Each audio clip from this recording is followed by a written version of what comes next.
What is up guys, Broken Ronin here, and in this video I'll be breaking down and explaining domain amplification. If you guys do end up enjoying this video and learning something new, consider subscribing and hitting the bell.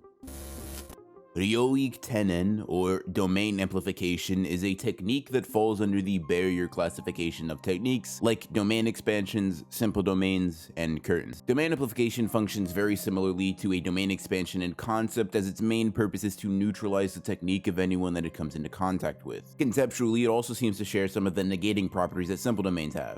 This similarity is substantiated by Gojo himself, as he says that these techniques are almost the same. In chapter 84, Gojo describes it as being similar to being surrounded by water, and as we can see during this chapter, the aura surrounding his opponent seem to somewhat mimic his words on that. Just like with domain expansions, domain amplifications completely and utterly negate the technique of whoever they come into contact with. This even applies to Gojo and his infinity, as Gojo states verbatim that, with this method, I'm now vulnerable to their attacks. The method that he's referring to is the amplification in question. Now, based off of the rather casual usage of this technique by his opponents, we can safely assume that the cursed energy cost of activation is much lower than that of a domain expansion, even though it shares the same negating quality. Domain amplification is definitely an inferior technique to domain expansion, however. You see, while an amplification is casted, the user is completely unable to use their innate technique. So, if one turns on their curse technique, the amplification properties are gone, and vice versa is true. Gojo takes advantage of this weakness in chapter 85 of the manga, and punishes his opponent pretty severely for making this mistake. On top of not being able to use your innate technique, domain amplification also doesn't give you the guaranteed hit status effect that most domain expansions do. In fact, based off of Gojo's explanation of it,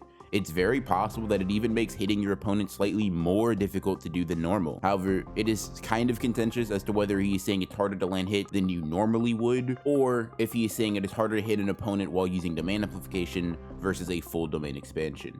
Either way, this technique is not a replacement for domain expansion in any way. Rather, it is most likely a technique developed by those unable to use domains for themselves due to extenuating circumstances, similarly to domain users. When used in the proper context and with the right plan, it certainly can get the job done. As shown in chapter 84, the usage of domain amplification forced Gojo to take the two cursed spirits he was fighting a bit more serious than he usually would. The main way to combat someone who is using domain amplifications is to simply amplify your own body with cursed energy and fight up close. While domain amplifications will keep you safe from their cursed techniques, if the person you are fighting can outclass you physically, you will be in danger, as Jogo makes extremely clear in his fight with Gojo. It also seems that if you are in a weakened state, you can have your domain amplification overpowered by your opponent, strengthening the potency of their innate technique, as seen in chapter 85. And based on certain context clues and bits of dialogue, we can assume that this amplification is something Jujutsu sorcerers came up with sometime in the past in order to deal with pesky techniques like the Limitless of the Gojo clan. So I definitely classify domain amplification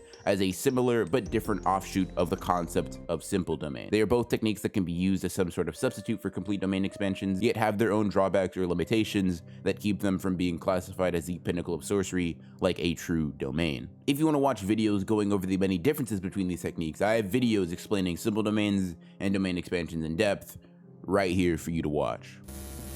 If you did end up learning something from this video and enjoyed your time here, consider subscribing and hitting the bell so you don't miss out on the weekly explained content on the channel. I hope you guys enjoyed today's video, and I hope to see you all next Sunday for some more explained content.